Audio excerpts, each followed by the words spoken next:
A lot of you have been asking me to give my historical opinion on what is going on between Ukraine and Russia, and this is what I will say. History repeats itself for one reason.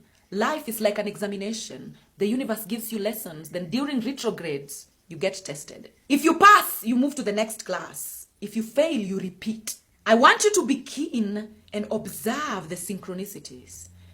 Before World War II in 1939, we had the Spanish flu in 1918 that threatened the entire world. The Spanish flu was immediately followed by the Great Depression that had the entire Europe and only one country in Africa sinking in economic crisis. The rest of Africa was not even aware that the Great Depression happened because most Africans were in the villages planting their own food and not depending on their government, so they were not affected. But in 1939, when World War II began, Africans joined in a war that had nothing to do with them, and that is where they missed the mark. More than 1 million African soldiers fought for colonial powers as their soldiers in World War II, only for them to come back home and be pushed into the reserves because their lands were gone, taken by the same colonial powers that they were fighting for. Like I told you in my video about abortion, 2022 is a different year.